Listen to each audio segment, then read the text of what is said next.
Hello, everyone, and welcome back to the Sunday Shot.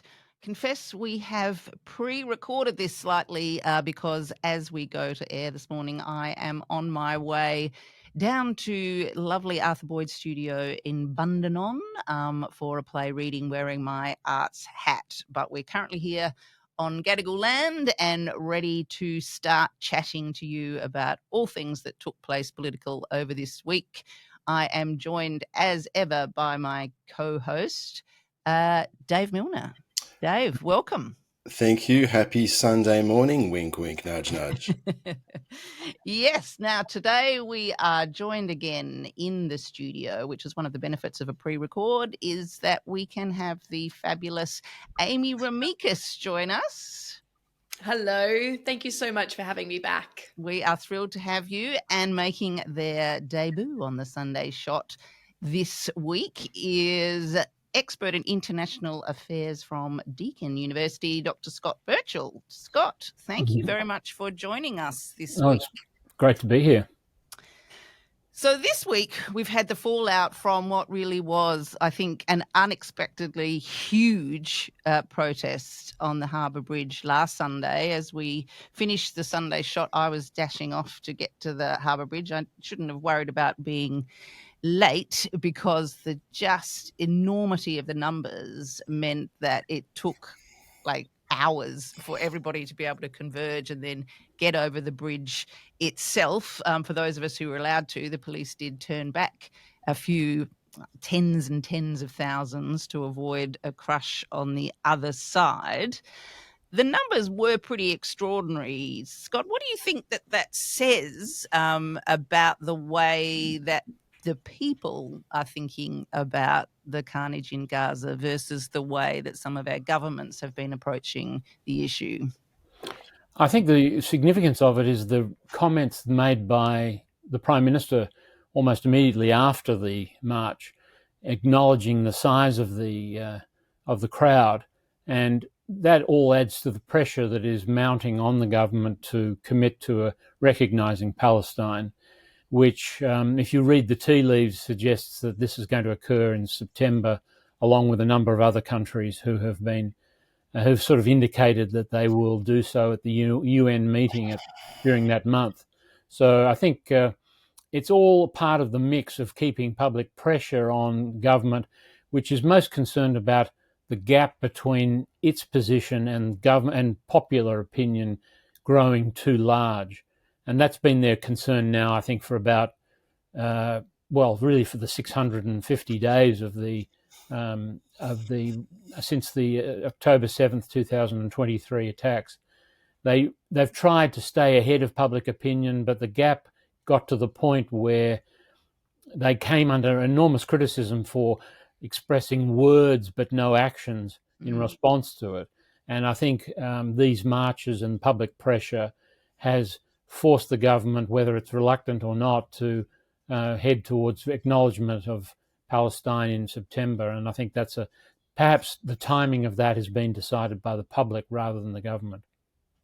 What do you think about the kind of conditional way that some of this forthcoming acknowledgement and recognition of Palestine has been expressed, particularly in the UK, for example, that we are going to recognise Palestine at the UN Assembly gathering in September if you don't do certain things, Israel. So kind of this threat of a punishment rather than a more principled commitment. Yeah, I think that's basically nonsense. The die's cast there. Yeah. You can't. Your right to self-determination isn't conditional, and you can introduce these sort of hurdles along the way if you like, but acknowledging that recognition of Palestine is on the cards. There's really no going back from that for the British, the French, the Canadians, or anyone else, even the Australians. So I think that's just a sop to the local Israel lobby, which is very strong within the British Labour Party, a very powerful group. And the Australian Labour Party. And within the ALP, but particularly Britain, which the Israel lobby in the UK effectively destroyed Jeremy Corbyn's leadership of the party. So he needed to sort of a sop for them, but also indicate that the die was cast and recognition was coming.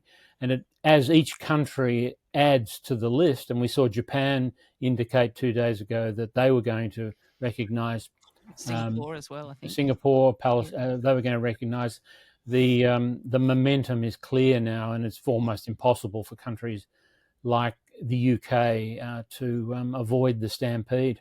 These are very good developments to be happening, but it's still a world away from what the people at these protests are actually demanding. I've, been at, I don't know how many of these I've been to now over the last 2 years. And we're at a point where, people are being, 2 million people are being starved to death, and they cannot eat statehood. What they are actually demanding is people to dismantle these genocidal machines and stop them in their tracks. We are seeing more militant suggestions. In Greece, they're talking about sending civilians to march on Gaza. It's getting to this point of desperation. And if Albanese thinks a few phone calls is what people are demanding on the bridge, he's miscalculating.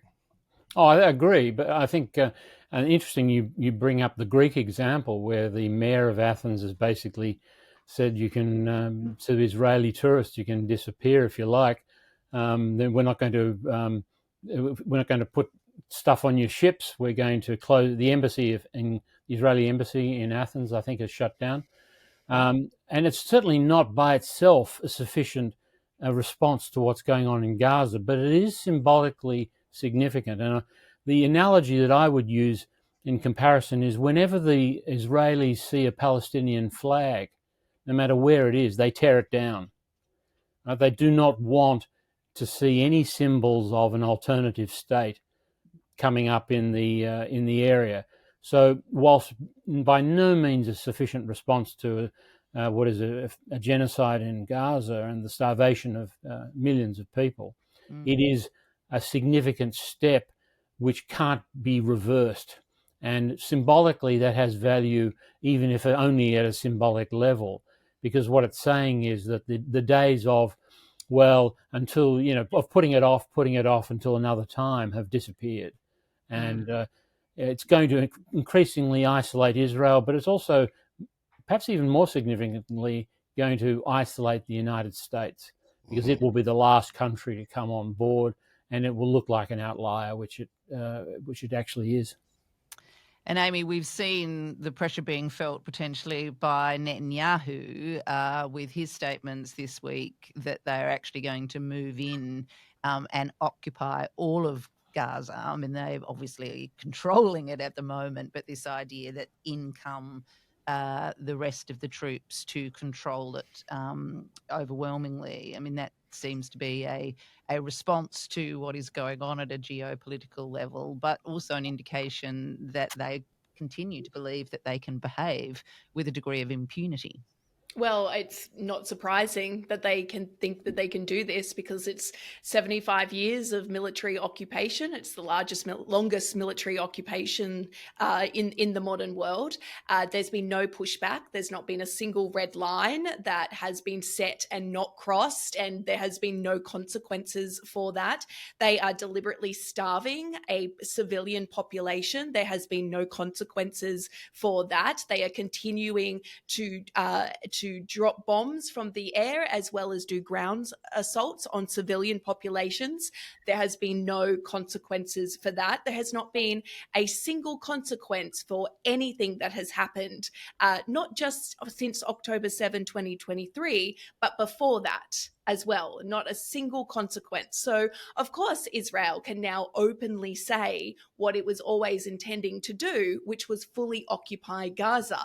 I think the only consideration to the fact that they are losing support across the world, and not because suddenly all of these Western powers have had some sort of epiphany, but because, as Scott has said, the public is dragging them there, because the public has switched on to what has been happening in Palestine Palestine finally, and just cannot believe how much has been allowed to happen, is that they're now saying that, oh, we will occupy Gaza fully and then hand it over to Arab control.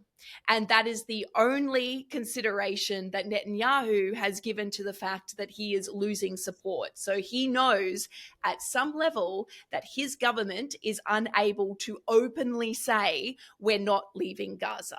That will eventually be the end point. There is too much pressure coming now. Western governments are starting to feel it. I mean, yes, UK Labour is heavily influenced by the Zionist lobby, but I don't think it's a coincidence that they've started making these switches in position since Jeremy Corbyn announced he was opening his own party, starting his own party, and polling even before the party is registered has shown that it's taking about 10% of the vote. That is, diabolical for UK Labour, because they're already facing a lot of threats from Nigel Farage's party and are starting to think, oh, maybe in 4 more years or whenever their election is, this isn't going to go so well for us. So they're trying to sort of, go on the right side of history at this very late stage. I think the interesting thing, well, not interesting, it's, all of this is a tragedy, is what Australia is doing. What is Anthony Albanese waiting for? I mean, the conditions that Keir Starmer has put on this, Scott is absolutely right. It's useless, and it's just kind of a nod saying, oh, we're only going to do this if Israel doesn't, stop committing war crimes, is an implicit admission that it has been Israel that has been holding up negotiations, that it's been Israel that has not committed to a full ceasefire and sustained peace, and that it has been Israel that has stopped any sort of life-sustaining aid flowing through to civilians, though there is that implicit admission in there as well. Anthony Albanese has been speaking to Keir Starmer. He's been speaking to Canadian Prime Minister. He's been speaking to all of our allies around the region, and he keeps saying he's waiting for the right time. At the same time as saying that Australia is just a minor player in this conflict in this region, and therefore doesn't have a lot of power. But on the flip side, he says, well, we need to use our power at the right time to ensure that we are able to get sustained peace. So what is it? Do we have power or do we not have power? Schrodinger's power. What exactly is it that we're waiting for? And well, can I just say, the other point of that is that I didn't mention, one of the reasons why the urgency to recognise Palestine has come to the Australians is because of the consistent support for a two-state solution, which is has been a bipartisan position in Australia, but it's also a bipartisan position in Europe.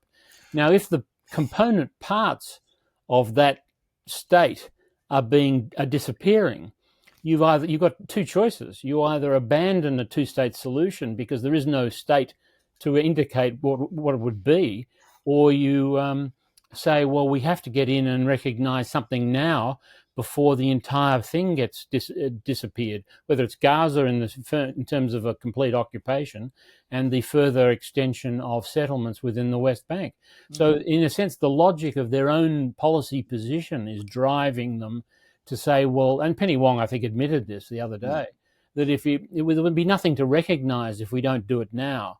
So there's two pressures. There's public pressure on the one hand, and the logic of their own position, which is either we change it and no longer recognise a two-state solution, which they are locked into, or we say we've got to find something to recognise.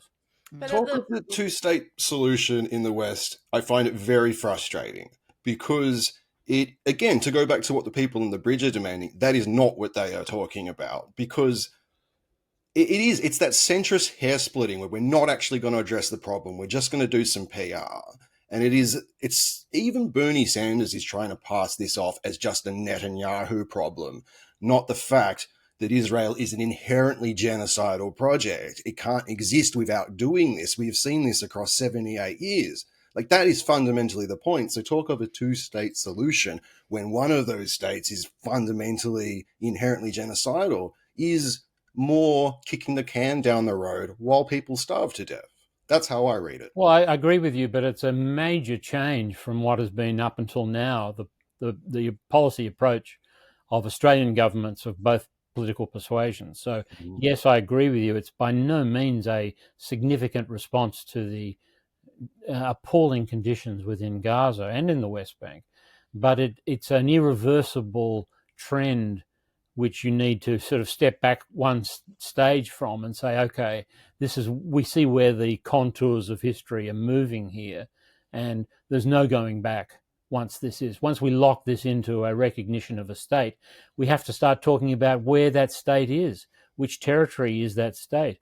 And, Albanese made some silly comments on the weekend about, Hamas can't be allowed to be part of the administration of Gaza. Well, he knows that it's not for Australia to determine who will administer Palestine. It's for the Palestinians. And it's not for anyone else, any outsiders. And that's just, again, a sop to the local lobby groups who are concerned that their biggest line of attack will be this is what Hamas wants. But meanwhile, they say nothing whatsoever about the West Bank, which has nothing to do with Hamas and which is disappearing before our very eyes, and which would form the major part of a Palestinian state. Gaza would be a small component, but the major part of a Palestinian state would be West Bank with a capital in East Jerusalem. So that's being ignored. Yeah, I think what we're seeing from the Australian government is just indicative of where we've been for decades, which is this fear to actually act, to actually stand for something and to actually move forward. And I think from the geopolitical point of view, Australia is currently saying, do we side with Europe and the aligned G7 nations like Canada's and others in recognizing this, as you say, Scott, before there's nothing left to recognize, which is absolutely the path that Israel desires and is striving for? Or do we wait until the United States comes to the table and slip in there like, the good little deputy sheriff that we've been, effectively for most of post-war, history? And so while America is losing power, we're seeing end of empire with America, we're seeing a remapping of global power, and this is part of it. I don't think anyone can say that the global South's advocacy and basically push for action from the West has not contributed to this. I think that as we're seeing that remapping, Australia still doesn't know where it stands or doesn't want to make a stand. It is not ready to go, no, America, we're doing this without you yet. And we're coming up to that crunch point. There is going to be that September UN meeting, General Assembly, where they are going to recognize Palestine. I imagine that if they try to go for full member status of the UN, that the US will once again use its veto in the Security Council to try and stop that. But Australia really has to reckon with its position in the world on this. It's not just, do we recognize Palestine? It's, do we finally step up and say we are going to stand against America because your foreign policy is not in the interests of anyone who is not America. It's not in the interest of Palestine. It's not in the interest of the global South. It's not in the interest of us and our allies. And we are going to make that stand here. And I don't think that decision has been made yet in the Albanese cabinet. I think they're waiting for the tariff issue to be clarified, which is insanity. But the interesting thing is that, paradoxically, Trump gives Australia more freedom of manoeuvre on the issue, because you can write Trump off as an extremist maverick, and therefore we're not beholden to the United States as long as Trump is in power, because so many weird things go on in US foreign policy and US domestic policy that you can, in a sense, sort of sidestep the US, which is what the Europeans have decided to do, and the French in particular have decided to do. But they don't have the AUKUS deal, and they're not currently working out what the new conditions are of that very important strategic pact. Which in AUKUS they're trying to suppress a domestic rebellion, aren't they, within the various state conferences of the ALP? I think when you get to that point, where you've got to crush your own domestic opponents on an issue that the public is overwhelmingly skeptical about, and you refuse to conduct a review as the only member state of AUKUS, actually reviewing the status of the agreement, you've got bigger problems.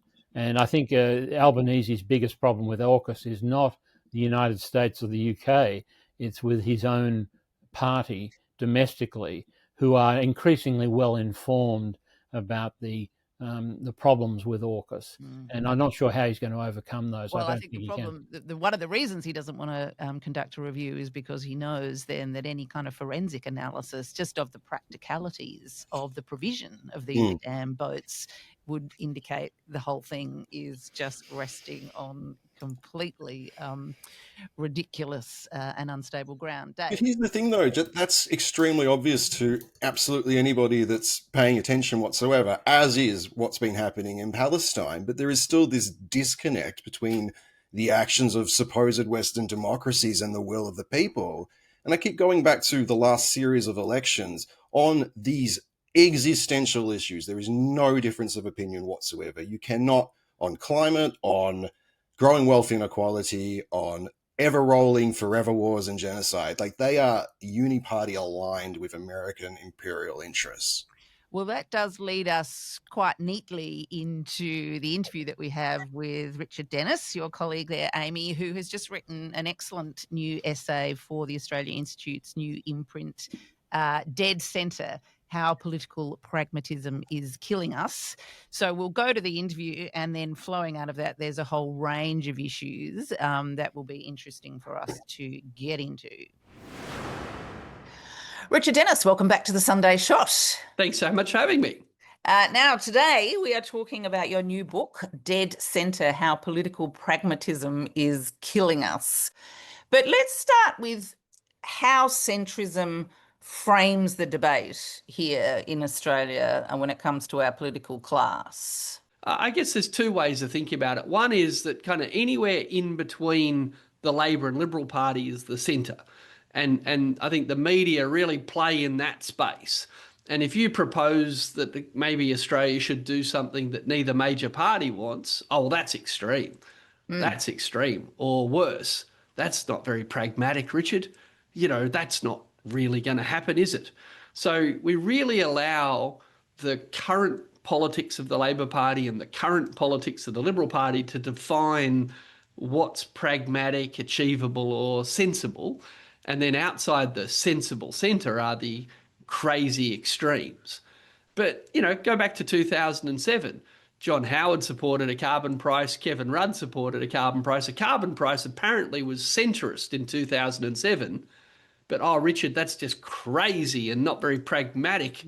Just because you're an economist and every economist in the world pretty much agrees a carbon price is a good idea, that's not going to happen, is it? So if it's not going to happen, then it's not pragmatic or sensible, and therefore it's extreme. And, you know, what a silly way to have democratic conversation. And part of what you describe is particularly the Labor government that we have now, who has become quite infamous in some ways for trying to occupy the sensible centre and being pragmatic on pretty much every issue, is actually a deliberate political strategy to position themselves where they're going to be criticised from the Greens on the left and the coalition on the right. And therefore, as you describe it, they're in that Goldilocks kind of perfect middle ground. And that is part of the way that they actually fashion their policies and legislation. Oh, I would argue it's central to the way they fashion policy in some domains, climate in particular. So I call it the game of percents. Like Labor love to talk about percents whenever it comes to climate. So whether it's a emission reduction target or a renewable energy target, kind of anything to do with climate that they can express as percents, they think is magic. Because whatever percents they come up with, they know the Greens will want more percents and the Liberals will want less percents. And if you're getting attacked from both sides, you must have got it right. And A, there's no science that backs up that wherever they happen to be is sensible. B, there's no economics that backs up that that's the achievable target. But C, what really kind of blows Labor's mind is when binary issues, when 0-1 issues come along, like, well, why are you still building new gas and coal? They're like, oh, let's talk about percents. It's like, no, let's talk about whether a world that's decarbonising needs more fossil fuel projects or less. Oh, you're being extreme. No, I'm really not. I'm just trying to ask a simple question. So the game of percents is a setup to depict whatever Labor comes up with as being in the sensible centre. The media falls for it every time. The public often fall for it because, there's some truth in that. Oh, yeah, we got to get the balance right, blah, blah, blah. But actually, can you imagine if we went to the alcohol industry and said, what do you think the blood alcohol percent should be? Yeah. Or to the asbestos industry. Okay, how much asbestos do you think it's okay to put in house insulation? What percent would be okay? Knowing that the silly doctors would want a bigger percent and the industry wants a lower percent. I've cut the Gordian knot. I'm the one in the sensible centre. So, yeah, it's a very deliberate, successful political strategy that's not actually solving problems, and it's not actually helping people understand the tensions and the issues we face. Sometimes there's right and wrong, and that's based on scientific evidence, or sometimes it's based on like a moral imperative. But in all of these cases, Labor seems to, as you say, want to just position themselves in the centre and not grapple with the idea of sometimes it is a binary. There is no spectrum on which to position oneself. Of course, and Labor knows that. These aren't silly people. I'm saying they're smart and they're winning. What's the centrist position on the abolition of slavery? Like, imagine, that this, and to be clear, there is slavery in the world today, and modern slavery even exists in Australia in some forms. But, let's go back to the wholesale sale of, hundreds of thousands of human beings. Let's imagine the ABC is hosting that debate today. Well, we'd have the economic modelers on saying, you wouldn't want to shut it down too fast. You'd have the free traders on saying, well, can Australia really act unilaterally? Can we afford to lose free labour? Right. So, the reality is, and again, we have done this before. Bob Hawke pulled together an international coalition that said no mining in Antarctica. No economic modelling was harmed in the making of that decision, right? Just like Scott Morrison decided to spend $360 billion on submarines without any economic modelling, Bob Hawke decided, no, we're not going to mine in Antarctica, and I'm going to use Australia's foreign policy capital to pull together a coalition of other countries to work on this together, right? We've done this before. We know how to do it. So my point is, when we're not doing it, it's not because we can't, it's because we don't want to. And centrism and the norms of centrism are used to conceal from Australians all sorts of choices. In their first term, the science said that inhaling the dust you get from stone bench tops kills workers. So Labor banned them. Well done. Yeah. They didn't have a stone benchtop dust trading scheme. They didn't have a percentage reduction in stone benchtop inhalation. They didn't set a long-term plan to de-dustify, right? Well, you laugh, right? Because that would be silly. But this is what we're doing with climate change. Yeah. Right? So Labor saw that there was a 0-1 problem. Do we want to have these dangerous things or don't we? There was good data that says we shouldn't. There was political power behind the push to get rid of them. Rightly, the CFMEU was saying you're killing our members. So politics and data combined to do something extreme like ban a dangerous thing. Just like we banned whaling, just like we banned mining in the Antarctic, just like we banned asbestos previously. So banning things isn't extreme. Indeed, they're banning access to social media for kids under 16, right? I don't think it'll work, but they know how to do it, when they want to. But when they don't want to do something, this is the trick, right? This only matters when they don't want to do something. You pretend to be centrist. You pretend that you want to make everybody happy, and you use the fact that everybody isn't happy as an excuse to say, well, I tried. I tried. You know, most people are cynical about politics, but in my experience, people aren't nearly cynical enough. So let me explain the bluff bill kind of concept. Yeah. Stick with me here. This will require some cynicism. Imagine that you had politicians, indeed the Prime Minister, who've said all their life, I want to do this, I want to do this, vote for me, I want to do this. But really, they don't want to have the fight that comes with doing that, right? Yeah. So they like the votes that come with saying it, but they don't want the fight that comes with doing it. But here you are now with a massive majority. Oh no, sorry. Yeah. What's my excuse? I've said all my life I wanted to do this. I don't really want to have the political fight that comes with doing this. Enter the bluff bill, right? Draft the piece of legislation that looks like you're trying, that looks like you're going to do something, that you know you're behind the scenes never going to negotiate successfully with the Greens or the Liberals to pass. And that way you can tell your voters, I'm doing it just like I always said I'm doing it, while whispering to the powerful people you don't want to have a fight with, don't worry, it'll never make it through the Senate. This is just performance art. This is kabuki play. This is pantomime. Look what happens when Tanya Plibersek and Sarah Hanson-Young accidentally succeeded in negotiating the creation of an EPA. The Prime Minister had to run in and go, what are you doing, Tanya? What are you doing? Like, shut it down. You were never supposed to actually solve the problem, right? You were supposed to get stuck in a negotiation where we said the Greens were unreasonable, and then Labor would go to the election saying, oh, we tried to have an EPA, but the nasty Greens wanted it too strong and the nasty Liberals wanted it too weak. But when Plibersek and Hanson-Young succeeded in negotiating, the Prime Minister had to step in and say, no, sorry, mining industry, that I know that was never meant to happen. This was a bluff bill.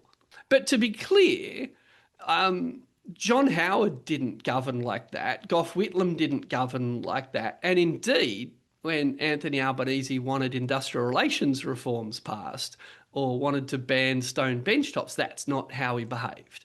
So we have to be careful to not kind of think, oh, people are like this or like that. You know, oh, this politician's cynical and uses bluff bills, and this politician is brave and says what they do. No, they're all cynical, right? They're all doing this.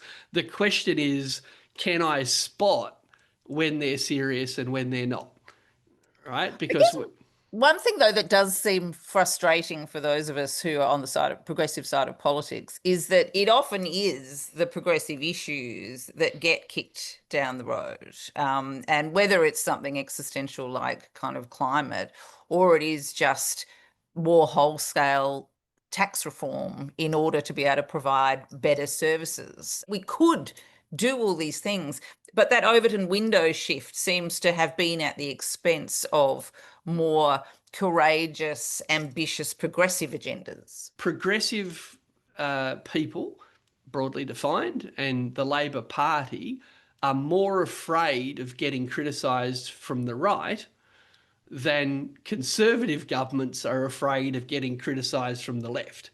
Yeah. Okay, so when you've got, Tony Abbott or John Howard as Prime Minister and The Guardian says they're very naughty and shouldn't do that, right? Then, John Howard's out saying, I must be on the right track because The Guardian, or Guardian wasn't around then, but you know what I mean? Like, Yeah. Oh, look, the lefties are sad. I must be on the right track. Whereas when Labor comes out, or the ACTU came out last weekend and fantastically said, hey, how about we close some tax loopholes, collect some tax, and how about we actually take taxing our gas exports seriously, and Australia could collect a lot more tax and spend more money and happy days. Well, of course, the right pile on and say, oh my God, the people that make a fortune paying no tax are sad on hearing that they might have to pay some tax, and Labor all of a sudden want to get the balance right, and we hear the story that Albo's had to get the fire hose out and calm people down a bit.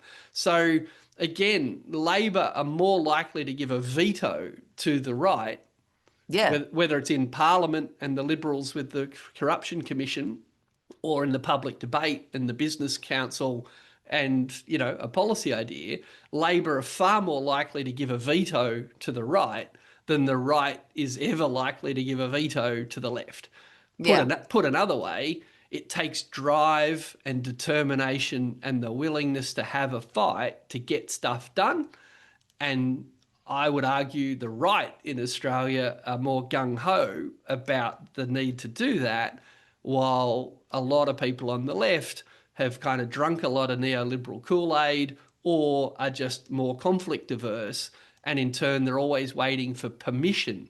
At the end of the essay, you quote former US President Franklin Delano Roosevelt saying, "Judge me by the enemies I have made," but then argue that centrism means you never have to pick a side, you never have to make a powerful enemy, and you never have to lose the big fights. And do you think, in a nutshell, that is what causes Labor to be so cautious and arbitrarily centrist in this way?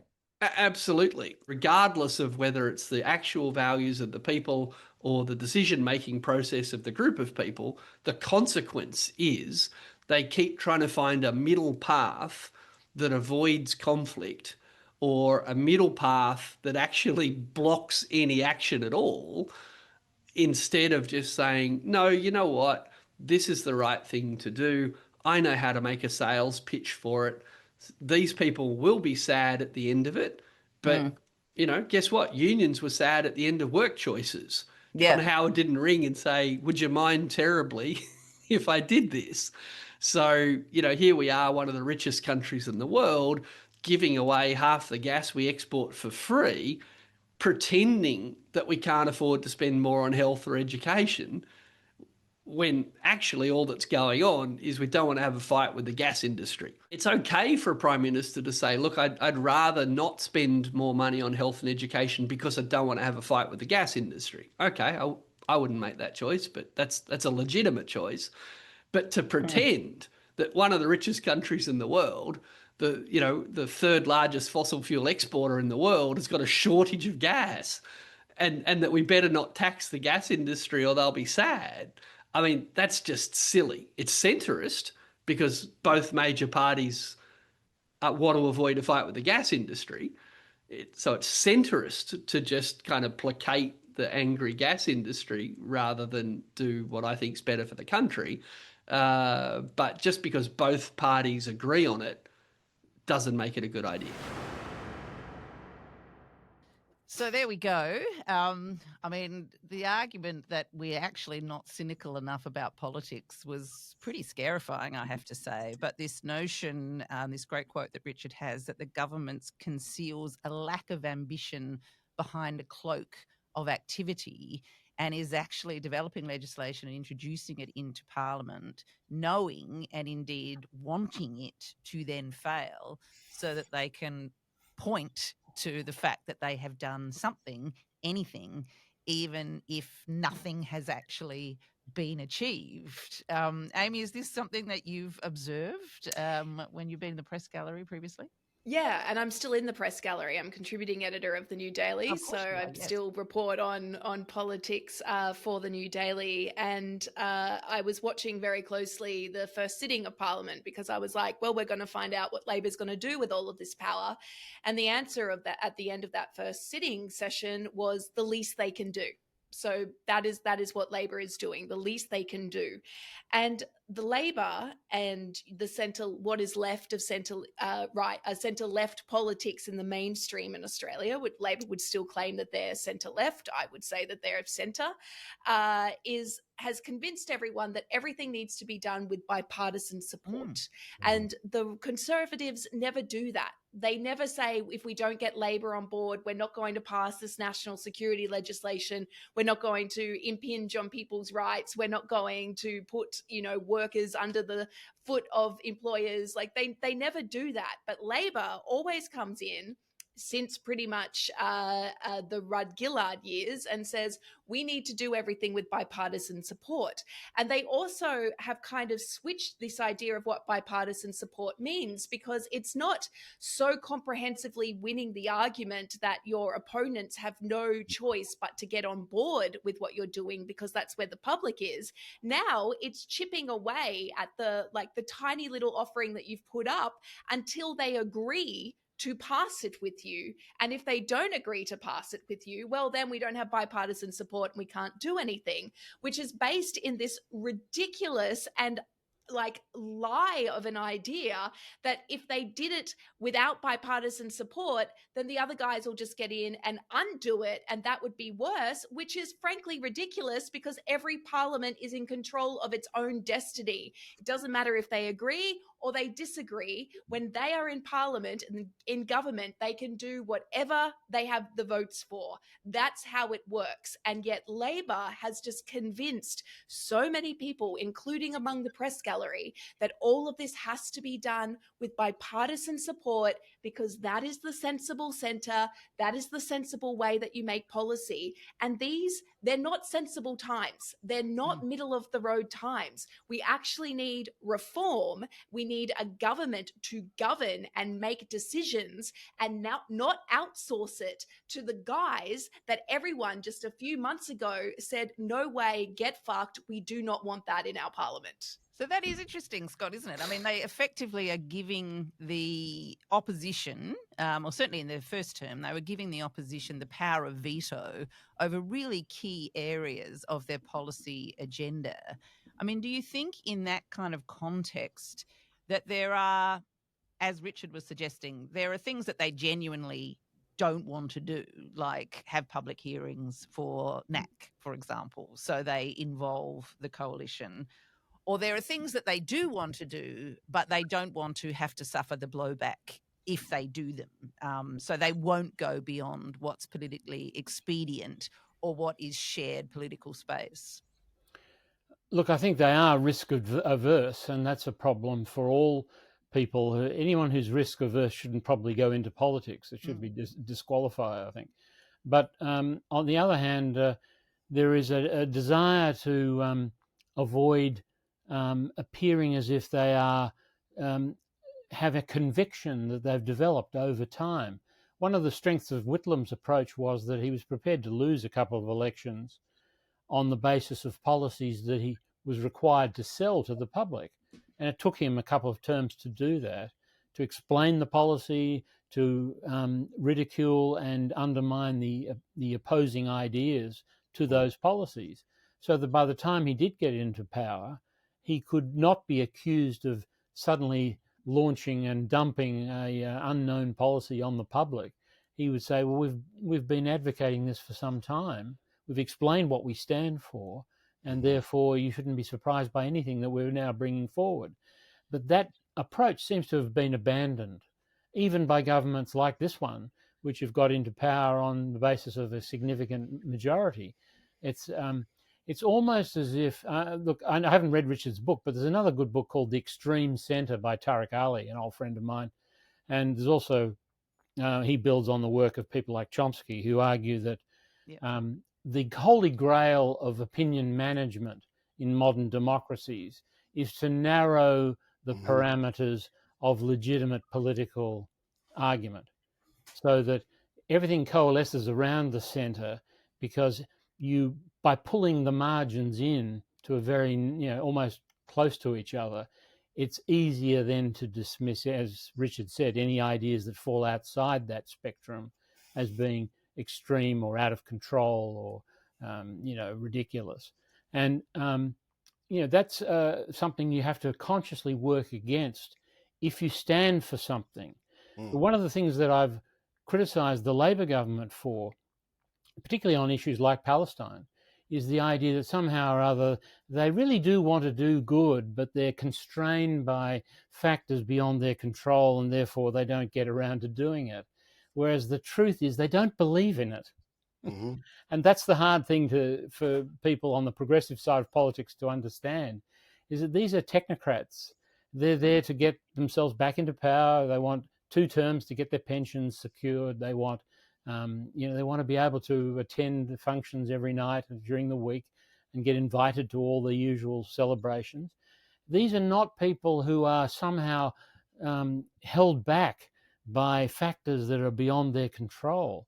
And as Amy said, this has been exposed by the fact that you've got a roaring majority in the parliament and you're still not prepared to take risks. You're still not prepared to back yourself on a policy, argue the case, and let the numbers fall where they do.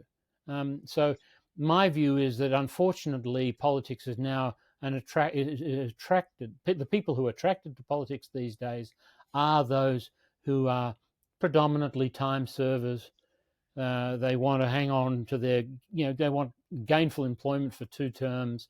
They don't. When you ask them what do you stand for, their immediate instinctive response is, "What would you like me to stand for?"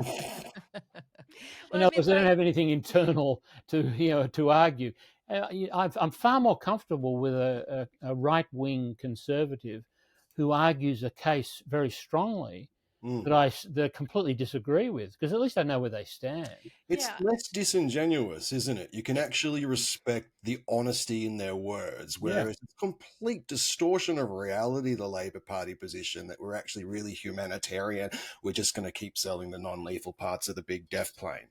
Yeah, I mean, I think it's... I explain it to people that, it's not left and right in Australia's major parties anymore. It is the ideologues and the cowards. And you actually do want the cowards to be in power because you can push them with public opinion. You can move them.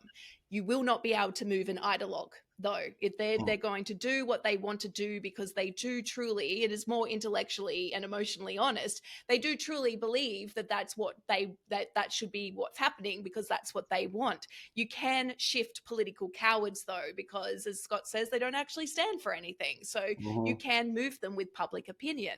But I think what is often missing from this debate, particularly around centrism, is the role of advocacy groups, civil society, and everyone else who finds it very easy to go after the big bad conservative government, but does not hold a Labor government to the same standard. So everyone finds it really easy to always attack the Conservatives. This is terrible. This is infringing on our rights. This is killing the worker. This is doing really bad things to our society. This is not upholding international law. This is not upholding humanitarian. And everyone fights.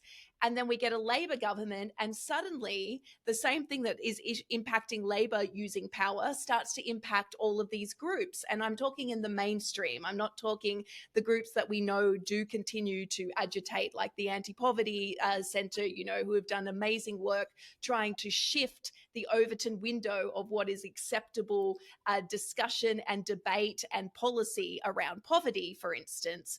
But we have so many groups who fall into the same trap as a lot of people who think that they're progressive, but they're actually centrist voters who get very worried about criticizing a Labor government because it could mean that we get the Conservatives in next time. And to that, I say, well, first of all, if you're worried about the right-wing press, why? Because they've been running campaigns, against Labor and for the coalition for years, and it hasn't worked. And you can just look to May in this year to see that it does not work. It doesn't matter anymore. People have moved on beyond that. So why are you afraid of the right-wing press? They're never going to agree. Why do you care? Why are you afraid of the coalition? They're completely irrelevant. They're at historic lows, and it is not at all certain that the Liberal Party will exist in another few years. Centre-right politics will it be what we know centre-right politics to be? I'm not sure. I don't think that it will. They're too busy tearing each other apart. So why are you worried about them? Why are you worried about people saying we don't like this policy? Go out and fight and tell people why, and have the government actually be bold and brave and do all of those things that exist in the Labor Party platform and go out and say, this is what we believe in. Why are you so afraid of getting Labor to use their power? And so I think that is something that everybody in the advocacy and civil society space also needs to reckon with, as do voters, because every time that you criticize the government, and I'm a political analyst, I've been covering politics for a long time as a journalist, it is my job to criticize policy and governments when I see that they are not acting as they should or could or like supposed to act. It doesn't matter what color their little flag is. It is the job to look at the politics of the day. Every single time I do, I will have multiple comments of people telling me that they're doing the best they can, that I just, I just want the Tories to get in, that, I need to stop being so critical. And it's like, no, I want the government to actually govern, and you should too. You should be able to see that they're doing the least they can do, and they have all the room in the world to do better. Dave. It is a little bit like the ABC. Some of my media criticism over the last 2 years has been pointed at the ABC, frankly, because we expect better than I do from the Murdoch press. And I've seen an unwillingness to call it out, even though it's been overtly Holocaust denial at this point. We need to be direct about our language because fascism and authoritarian thrives by muddying these waters. I wrote about centrism as well a few weeks ago. I was amused that your email to our guest Joe was like, "Oh, Dave basically said the same thing in much swearier fashion. Here's the link." I thought that was, and credit to Richard for being able to filter that and speak to mainstream Australia in a way like my fingers feel like they're swearing when I type sometimes. So, but this position of centrist fence splitting, data driven, along the grander arc of history, all that is doing is allowing fascism to creep in from the right. And that's why we really do need to hold Labor governments that have basically decided they don't represent the left. In alignment with the Liberal Party, they represent up rather than down. This is how I see this playing out across the entire world. And the other thing that happens on a societal level and a moral level, not just a political level, is that, Richard alluded to this, centrists decide what's normal in a society. They play this normalizing function of what we just accept. And in a world this sick, centrism normalizes atrocity, genocide, capitalist exploitation. There isn't an ideological substance there other than getting re-elected. And in the face of this sort of atrocity, we should call it out for the hollow cravenness that it is. Look at the way the media has responded. On Gaza, for example, the adoption of a centrist position by the mainstream media has driven people to social media and to alternative sources of information, which have completely overtaken the mainstream. It's creating the fifth estate. Yeah, it's creating the rise of the fifth estate. Which, and the same thing's happening to British Labor. Yeah, British Labor has now got a real problem on its left from a party which doesn't even have a name yet, but which has 600,000 potential subscribers. So there is a cost to this, and it is, it's easy, I think, to sort of give up and say, well, the centrists have won the battle.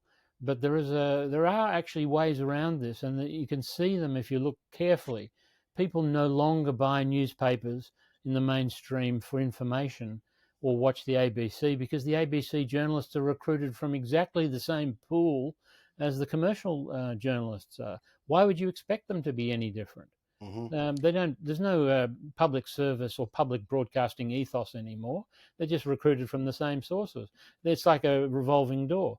And people are acknowledging this by avoiding them, by watching programs like this, by tapping into sources about Gaza, which they would never have seen if they'd relied on the Age or the Sydney Morning Herald or the Australian. So there is a cost. The battle is not lost in that sense. There are consequences as the political spectrum shifts to the right. Yes, it opens up the space for fascists, but it also opens up a space for those who are really looking for their own particular values to be reflected in social media and in journalism and in academia. And unfortunately, we're only at the beginning of that, but we are seeing it happen. And I think Gaza, one of the things about the Gaza story as it gets reported in the future will not just be that, Israel is now a pariah state, but that people found out about what was going on in Gaza by not tapping into the normal sources.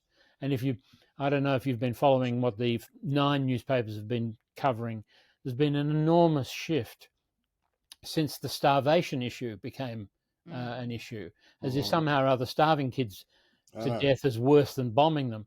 So ever since that, there was a complete change of reporting in those newspapers. Well, we know to why catch that up. is. To It's a catch lot up. easier. It's a lot easier to accuse a nation of starving a population than it is to accuse them of genociding a population. Sure. And that's basically what it comes down to, is I that think there's another factor there too. It's easier to claim, as Jan Fran calls them, oopsies when a building is destroyed, but skeletal children, that takes a while. Yep. You know? Yep. And I mean, like, while we've been talking about the centrism, we mean the right. I mean, as the Overton window has been pulled further and further to the right, the centre has moved to the right. So me, somebody who grew up being centre left, is now considered to be a radical because like the centre has moved so far closer to the right that I'm like, hey, maybe we shouldn't be killing people, and people deserve houses and, a basic income and food. And that is seen as being radical. But for everyone who always complains about the lack of objectivity in journalists like me, I would like to remind you that George Orwell literally went and fought in the Spanish Civil War at the same time that he was writing about it. Like, you are able to be a journalist and objectively view a situation and come to conclusions based on your experience, based on what the facts, based on research, and say conclusively and declaratively, this is wrong. That doesn't make you biased. That means you are able to actively look objectively at facts and land in a position. Objectivity is not pretending that there is one side and another side to genocide, and who knows what's going to happen. We'll let the courts find out about that. That is not the role of journalism. And I think Can I add to this? Because I agree with everything you're saying, Amy. Another thing is this idea that pretending we don't have opinions about things that we're just somehow magical unicorns and every opinion and experience just leaves our body the moment we enter a newsroom. Exactly. How is that more honest? That's not more honest. You're more honest if you're saying this is how I feel about it. You just declare it up front. And I would refute the notion that the only people with progressive values use their journalism for activism. I think if you're some type of establishment ghoul that gets on TV every Sunday morning at 9 o'clock and says Israel has a right to defend itself, you are an activism on the side of pro-genocide. You're an activist for the status quo. Exactly. I mean, I do think your point, Amy, that the Overton window, like the shift of where the centre is, has been taking place slowly and then all at once. And part of the way that then is entrenched and embedded is when you have a government like this Labor government who doesn't undo anything that their predecessors have done, even though they were strong critics of some of the policies and their implementation whilst in opposition. And one of the things that you alluded to, and I think, alas, we'll have to finish on this point, was the jobs ready graduate packages that we talked a little bit about with Graham Turner last week, where everybody understood that these were about trying to kill off humanities, focusing on STEM, raising the fees of these courses to just really eye-watering levels, and they were going to be undone. And now we're approaching the second term, and it seems that the government thinks they've fixed universities, Scott, by this 20% decrease as a one-off on current HECS debt, but without looking at the University Accord, without going into anything further than that, where the real kind of rotten state of the university sector is coming undone. Well, look, I'll give you an anecdotal example. Is when I first started teaching arts in an arts degree, no one used the term vocational degree. Okay, it was always understood that studying the arts and the humanities was to broaden your mind and acquaint you with history and philosophy and sociology.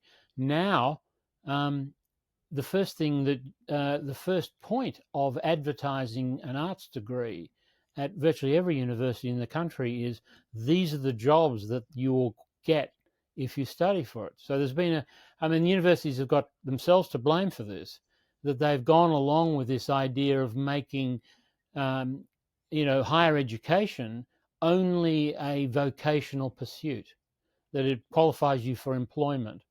The idea that you might study to broaden your mind is seen as quaint, almost sort of medieval.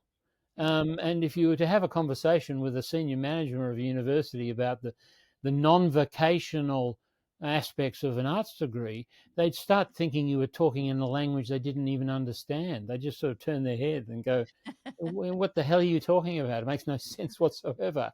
So we're basically, that's a fault of the universities for not explaining that there are, yes, of course there are lots of courses at universities which are specifically tailored to professional vocations and professional qualifications for employment. But the university goes back a long way to medieval times, when people studied not just to give them a gainful employment, but to in fact broaden their horizons, make them aware of the world, learn about how the world works. And no one wants to make that argument anymore. Oh, Scott, who needs critical thinking and media literacy at a time like this? It's just outdated skills, obviously. Well, BHP advertises in their ads for recruitment, they used to put critical thinking skills. I used to go up to my manager and wave that in their face and say, "What do you reckon this might be?" Look, we have reached, alas, already the end of another Sunday Shot. We have coming up in the next couple of weeks what used to be called the Productivity Roundtable, but just recently I've noticed is now being described as the Economic Reform Roundtable, which, when the ACTU or ACOS enthusiastically put forward some closing of loopholes, things like capital gains, negative gearing, that's when they immediately get shut down again, because that's, of course, radical and outside of our centrist agenda. But it will be interesting to see what comes out of that, if anything. That will be for another week Sunday Shot. Before we go, as ever, I'll throw to our speakers to see if they have any top tips of things that have been of interest in the last week or that they've got their eye on for the week to come. Scott? Well, I was just thinking in the long term, I still do not have an answer to the question is, how will Israel's reputation recover from what's gone on in Gaza? They don't. The appeal of Israel's appeal over 30 years was, we want to be a normal state, want to be treated just as a normal state. And I just cannot see how there's any coming back from this. I have no answer as to what status they will be seen of in the future, but I just cannot see a return to the status quo in the future. And I really don't think that the people running that country at the moment have given much thought to the reputational damage, apart from the other crimes that they've committed, the reputational damage they've done, to the point where it's becoming increasingly difficult for citizens of Israel to travel overseas, or if they do, to be interrogated about their role in the IDF, what they did and where they've been and what their views are. And that's something that still remains to be seen how that'll play out. And quite likely that any members of the IDF are going to themselves experience trauma for the behaviours in which they have engaged. Dave? Sure, yeah. I went on friend of the shot, Joel Jenkins' podcast. He's just launched Brogan Intelligentsia a couple of weeks ago. I went on it a few days ago, so just plug for Joel. He's doing good work. Hello. The new Superman movie's pretty good. Fantastic Four was okay. And yeah, thank you, Scott and Amy. That was fun. Thank you. And Amy, your top tip? Domestically, I would say keep an eye on the changes to the Defence Housing Agreement, which is currently going through the Parliament, which will mean that the government starts building houses for US soldiers as part of AUKUS, which is a pretty big shift in how we do business with defence. So yep, that's one thing that hasn't gotten a lot of coverage. And wider, I would also say that if your advocacy for Palestine does not also extend to Sudan and Congo, and you're not keeping an eye on what is happening there, there is just as many war crimes. There is just as much man-made starvation, genocidal acts, and as a world, we need to step up and do exactly what we're doing for Palestine, for Sudan, and for Congo as well. Dave. Actually, I've got a serious one now. If you have a chance, read Francesca Albanese's latest report about how complicit our largest corporations are, and because that really gets to the heart of what's happening here. Basically, ever-rolling genocide until neoliberal capitalism gets pulled back. So look at that one. Western imperialism, That's gift it. that keeps on giving. Gotta love it. More existential threats abound.